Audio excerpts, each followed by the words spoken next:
बहुत पुराने समय की बात है।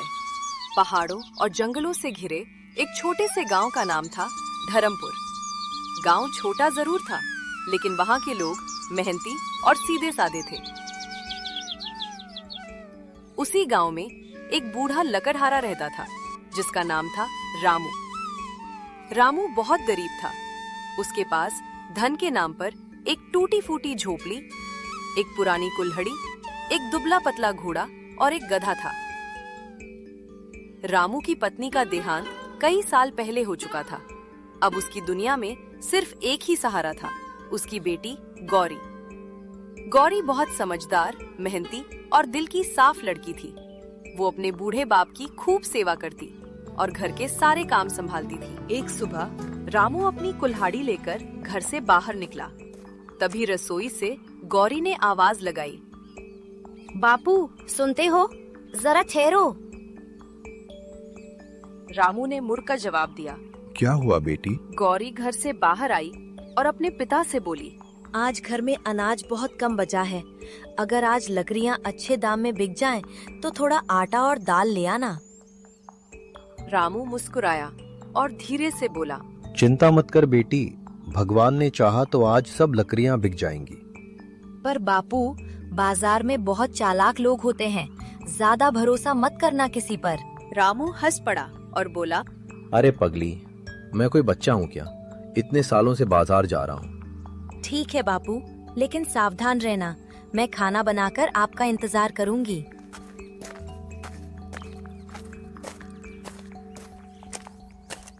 रामू ने घोड़े पर लकड़ियों का गट्ठर लादा और बोला, ठीक है बेटी, शाम तक लौट आऊंगा।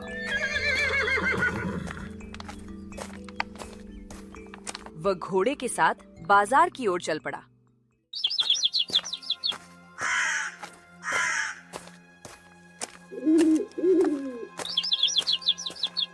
बाजार में खूब चहल पहल थी। कोई सब्जी बेच रहा था, कोई कपड़ा, तो कोई मसाले।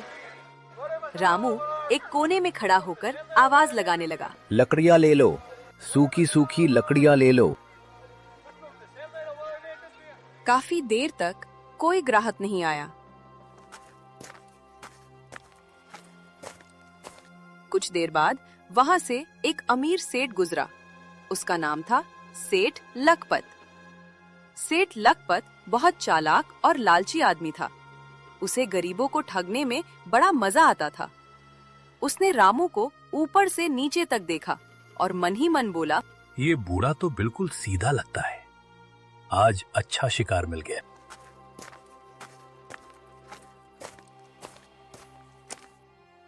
सेठ रामू के पास आया और तंज कसते हुए बोला, ए लकड़हारे, लकड़ियां बेचनी है क्या? रामू ने सिर झुकाकर कहा, हाँ सेठ जी, बेचनी है। क्या दाम रखे हैं? 2 चांदी के सिक्के दे दीजिए बस। बहुत महंगा है। सेठ जी, लकड़ियाँ बिल्कुल सूखी हैं, मेहनत से काटी हैं। सेठ कुछ देर सोचने का नाटक करने लगा और बोला, ठीक है, सौदा मंजूर है, लेकिन एक शर्त है। कैसी शर्त सेठ जी? लकड़ियां जिस हालत में हैं, उसी हालत में बेचनी होंगी। मंजूर है? रामू सीधा साधा था। वह सेठ की चाल को समझ नहीं पाया। मंजूर है सेठ जी, मुझे क्या एतराज होगा। सेठ मुस्कुराया और 2 सिक्के रामू की हथेली पर रख दिए और बोला, चलो मेरे पीछे पीछे आओ।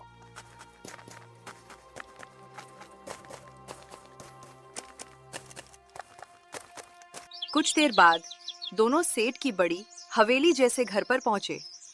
घर पहुंचने के बाद सेठ ने कहा, यही लकड़ियां रहने दो। जैसे ही रामू घोड़े से लकड़ियां उतारने लगा, तभी सेठ चिल्लाया, अरे ओ बूढ़े, ये क्या कर रहा है? रामू घबराते हुए बोला, लकड़ियाँ उतार रहा हूँ सेठ जी, ताकि घोड़ा ले जाऊं। सेठ जोर से हंसा और बोला, घोड़ा? कौन सा घोड़ा? अरे सेठ जी, मेरा घोड़ा।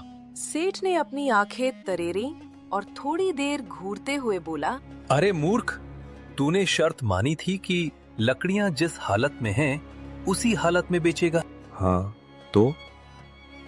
लकड़ियां घोड़े पर लदी थी, मतलब घोड़ा भी सौदे में शामिल है। अब ये घोड़ा मेरा हुआ। ये सुनते ही रामू के होश उड़ गए। नहीं सेठ जी, ऐसा मत कहिए। मैं तो गरीब आदमी हूँ, मेरे पास बस यही एक घोड़ा है। चुप, सौदा हो चुका है, अब निकल यहाँ से। रामू बहुत गिड़गिड़ाया, लेकिन सेठ ने उसकी एक ना सुनी। आसपास के लोग भी जमा हो गए, सब सेठ की बातों में आ गए और रामू को ही दोष देने लगे। आखिरकार उसे सरपंच के पास ले जाया गया।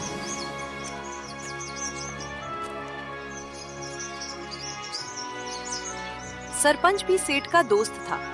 सरपंच ने फैसला सुनाया और बोला, शर्त मानकर सौदा किया गया था, अब घोड़ा सेठ का है। रामू उदास चेहरा लेकर घर वापस लौट गया।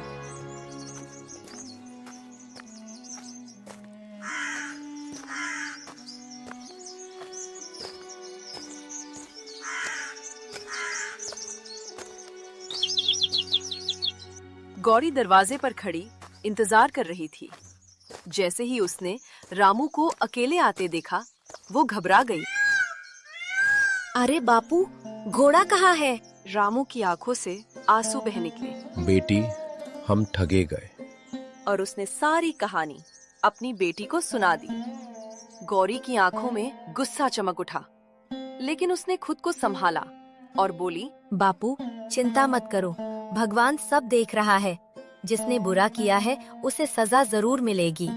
अब क्या होगा बेटी, हम तो बिल्कुल लुट गए। कल मैं बाजार जाऊंगी, देखती हूँ वो सेठ कितना चालाक है। नहीं बेटी, वो बहुत बेईमान आदमी है। धोखेबाज है तो क्या हुआ, आपकी बेटी भी किसी से कम नहीं है। रामू अपनी बेटी की तरफ देखने लगा। उसे अपनी बेटी पर गर्व महसूस हुआ।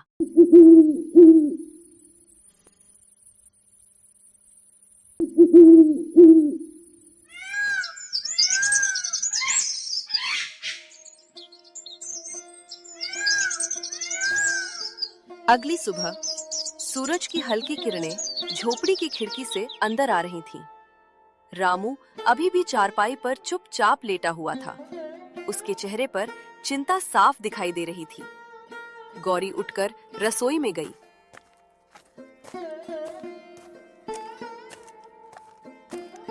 चूल्हा जलाया और धीरे धीरे बुदबुदाने लगी। आज उस सेठ को सबक सिखाकर ही लौटूंगी। बापू के आंसू यूं ही नहीं बहने दूंगी। गौरी बाहर आई और बोली, बापू उठो, थोड़ा पानी पी लो। रामू ने कमजोर आवाज में कहा, बेटी, आज शरीर में बिल्कुल ताकत नहीं है। कल की बात याद आती है तो दिल बैठ जाता है। आप चिंता मत करो बापू, आज मैं बाजार जाऊंगी, देखती हूँ वो सेठ कितना चालाक है। रामू घबरा गया। नहीं बेटी, वो आदमी बहुत धूर्त है। मुझे डर लगता है कहीं वो तुम्हें भी धोखा ना दे दे। आपकी बेटी भी किसी से कम नहीं है बापू, बस आप आशीर्वाद दीजिए। भगवान तुम्हारी रक्षा करे बेटी, सावधान रहना।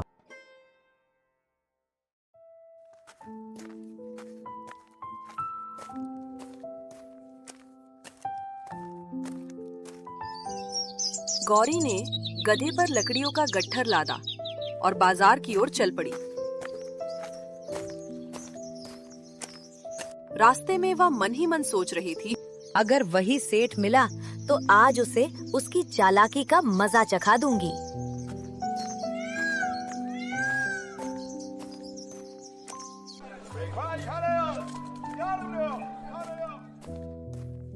कुछ देर बाद वह बाजार पहुंच गई। वह भी ठीक उसी जगह जाकर खड़ी हो गई जहां कल उसके पिता खड़े थे। लकड़ियाँ ले लो, सूखी लकड़ियाँ ले लो। उधर सेठ लखपत भी बाजार में घूम रहा था। उसकी नजर जैसे ही गौरी पर पड़ी, उसकी आंखें चमक उठी। वह मन ही मन बोला, अरे वाह, आज तो किस्मत ने फिर से शिकार भेज दिया। कल घोड़ा मिला था, आज ये गधा भी हाथ आ जाएगा। वह मुस्कुराता हुआ गौरी के पास पहुंचा। अरे लड़की, लकड़ियां बेचनी है क्या? हाँ सेठ जी, बेचनी है। क्या दाम है? 3 चांदी के सिक्के। सेठ ने मुंह बनाया और बोला, बहुत महंगा है, सेठ जी, लकड़ियां एकदम सूखी हैं, आप चाहे तो देख लो। सेठ कुछ देर सोचने का नाटक करने लगा और बोला, ठीक है, 3 सिक्के दूंगा, लेकिन एक शर्त है। गौरी ने मासूम चेहरा बनाकर पूछा, कैसी शर्त सेठ जी? लकड़ियां जिस हालत में है उसी हालत में बेचनी होगी। गौरी के चेहरे पर हल्की मुस्कान आई। उसे तुरंत समझ आ गया कि ये वही चाल है जो उसके बाप के साथ चली गई थी। वह मन ही मन बोली, अच्छा, तो आज खुद ही अपने जाल में फंसोगे। गौरी ने भोलेपन से कहा, ठीक है सेठ जी, मुझे आपकी शर्त मंजूर है, लेकिन मेरी भी एक शर्त है। सेठ थोड़ा चौंका, फिर बोला, कैसी शर्त? आप मुझे पैसे उसी हालत में दोगे जिस हालत में वे होंगे। सेठ कुछ पल के लिए सोच में पड़ गया, लेकिन फिर मन ही मन बोला, ये लड़की भी आखिर लड़की ही है, ज्यादा क्या समझेगी। ठीक है, मंजूर है, चलो मेरे पीछे पीछे आओ।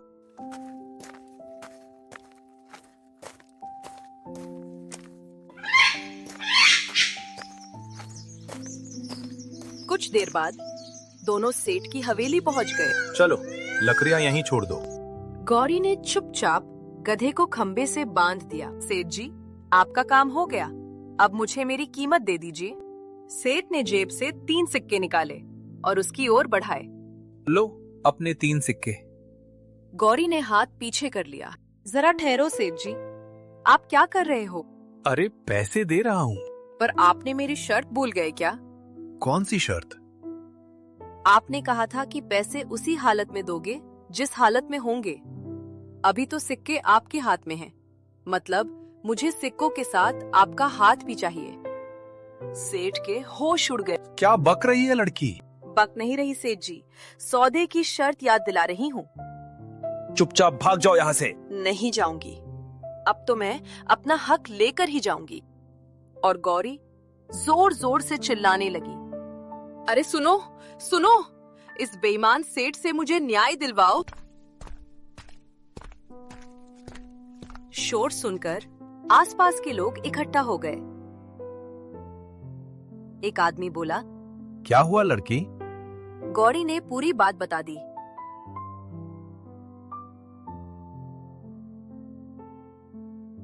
भीड़ में से एक बुजुर्ग आदमी बोले, सेठ, कल भी तुमने एक बूढ़े से घोड़ा इसी शर्त पर लिया था। उसी भीड़ में से दूसरा आदमी बोला, आज शर्त तुम्हारे खिलाफ पड़ी है, तो मुकर रहे हो।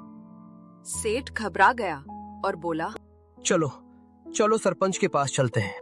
हाँ, चलो सरपंच के पास। हाँ हाँ, चलो।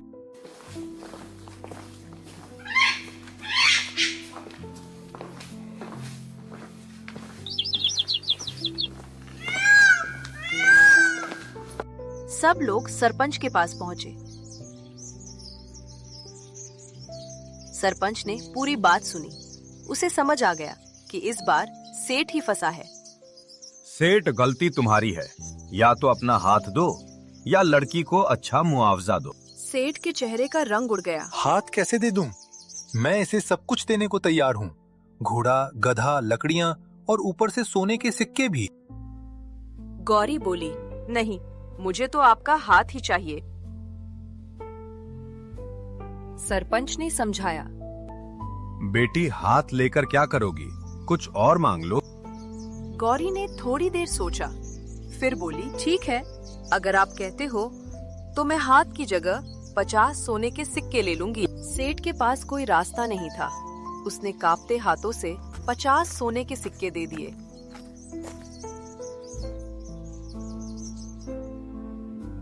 सेठ मन ही मन बोला, ये लड़की तो बहुत चालाक निकली, लेकिन अभी खेल खत्म नहीं हुआ है। वह मुस्कुराकर बोला, अरे लड़की, अगर खुद को इतना चतुर समझती हो तो एक और शर्त लगा लो। गौरी ने आंखें सिकोड़कर पूछा, कैसी शर्त? हम दोनों एक अजीब कहानी सुनाएंगी। जो झूठा साबित हुआ वही हारेगा। मैं 500 सोने के सिक्के दांव पर लगाता हूँ। गौरी के चेहरे पर हल्की मुस्कान आ गई और बोली, मंजूर है सेठ जी, लेकिन मेरी भी 2 शर्तें होंगी। सेठ बोला, कहो।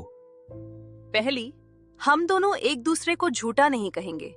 दूसरी, यहाँ मौजूद कोई भी आदमी अगर कहानी को सच कह देगा तो वही हार जाएगा। सेठ बोला, मंजूर है, अब देखना कैसे जीतता हूँ।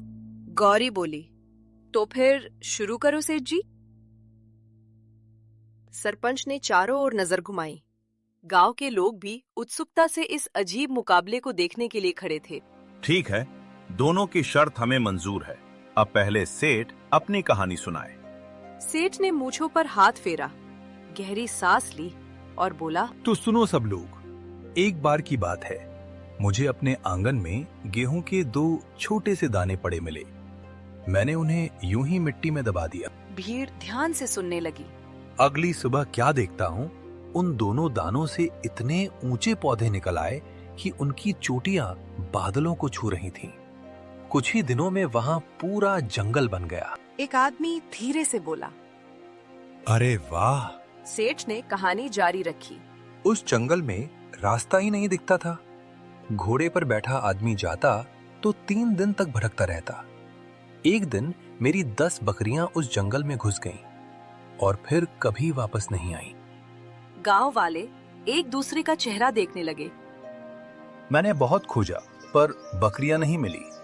फिर मैंने सोचा, रहने दो, जंगल की फसल काटो और बेचो। सेठ हाथ हिलाते हुए बोला, जब फसल कटी तो इतना अनाज निकला कि मैं अमीर से और अमीर हो गया।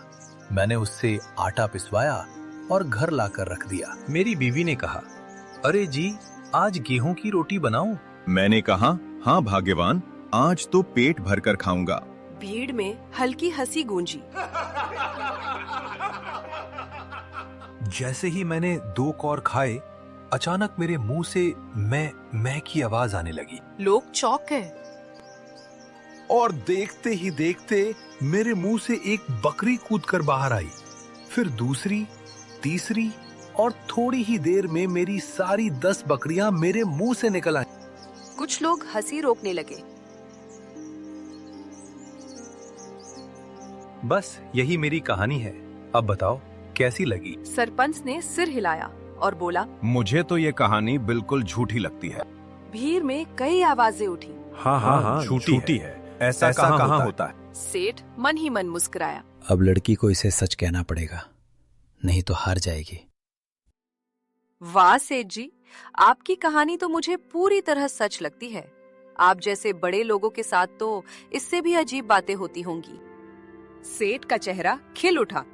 तो फिर मैं जीता। लाओ मेरे 50 सोने के सिक्के। गौरी ने हाथ उठाकर कहा, इतनी जल्दी मत करो सेठ जी, पहले मेरी कहानी भी सुन लो। सरपंच बोला। हाँ बेटी, अब तुम सुनाओ। गौरी ने धीरे से बोलना शुरू किया। एक बार मैंने अपने गांव के बीचों बीच रुई का एक छोटा सा बीज बोया। अगले ही दिन वहां इतना बड़ा पौधा उगाया कि उसकी छाया पूरे गांव पर पड़ने लगी। भीड़ चुपचाप सुन रही थी। कुछ ही दिनों में उस पर इतनी रुई लगी कि मैंने उसे इकट्ठा करके 50 बोरियों में भर लिया। फिर मैंने अपने बड़े भाई से कहा, भैया, इन बोरियों को लेकर शहर जाओ और बेच आओ। गौरी ने दुखी चेहरा बनाया। भैया घोड़ों पर बोझ लादकर शहर चले गए, पर 5 साल तक उनकी कोई खबर नहीं आई। मैं रोज रास्ता देखती रहती थी। हाय रे बेचारी। फिर एक दिन मुझे खबर मिली कि रास्ते में एक लालची सेठ ने मेरे भाई को लूटकर मार डाला। भीड़ में सन्नाटा छा गया। क्या? हाँ सरपंच जी, और वो सेठ कोई और नहीं, यही है जो हमारे सामने खड़ा है। सभी की नजरें सेठ पर टिक गईं। अरे, ये क्या कह रही है? सरपंच ने सख्त आवाज में कहा। बेटी, ऐसा कैसे हो सकता है? गौरी बोली, अगर मेरी बात झूठ है तो सेठ जी खुद कह दे कि ये कहानी झूठी है। सेठ के चेहरे पर पसीना आ गया। वह मन ही मन सोचने लगा, अगर इसे झूठ कहूं तो मैं शर्त हार जाऊंगा, और अगर सच कहूं तो यह लड़की मुझसे भाई की कीमत मांग बैठेगी। क्या सोच रहे हो सेठ जी? जल्दी बताओ, मेरी कहानी सच है या झूठ? सरपंच ने भी कहा। हाँ सेठ, जवाब दो। सेठ का सब्र टूट गया। झूठ है, बिल्कुल झूठ। ऐसी कहानी कभी सच नहीं हो सकती। गौरी मुस्कुराई। बस सेठ जी, यही सुनना था मुझे। सेठ चौंक गया। क्या मतलब? मतलब साफ है, आपने मुझे झूठा कह दिया। और हमारी शर्त थी कि हम एक दूसरे को झूठा नहीं कहेंगे। इसलिए अब आप हार गए। भीड़ में हलचल मच गई। हाँ हाँ, सही कह रही है लड़की। सेठ ये शर्त हार गया। सरपंच ने सिर हिलाया और बोला, शर्त के हिसाब से सेठ हार चुका है।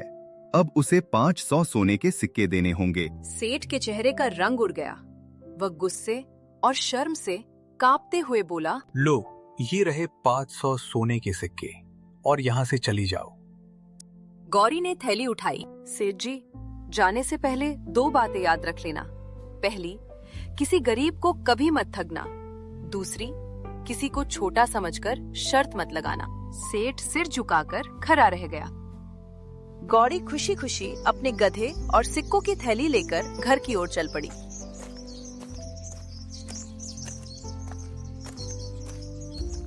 झोपड़ी के बाहर रामू बैठा था। उसे दूर से गौरी आती दिखाई दी। रामू घबराकर बोला, अरे गधा तो है, पर बेटी के हाथ में ये थैली कैसी है? गौरी पास आई और मुस्कुराते हुए बोली, बापू, आज भगवान ने हमारी सुन ली। उसने पूरी कहानी सुनाई और थैली खोल कर दिखाई। रामू की आंखों में आंसू आ गए। बेटी, मैं तो समझता था कि मैं ही तुम्हारा सहारा हूं, पर आज पता चला तुम ही मेरी असली ताकत हो। दोनों बाप बेटी खुशी खुशी अपनी झोपड़ी में चले गए। दोस्तों, इस कहानी से हमें यही सीख मिलती है, चालाकी से कमाया धन कभी टिकता नहीं और सच्चाई व बुद्धि हमेशा जीतती है। इसलिए किसी को छोटा या कमजोर समझकर धोखा देने की कोशिश मत करो, क्योंकि समय आने पर वही व्यक्ति आपको सबक सिखा सकता है।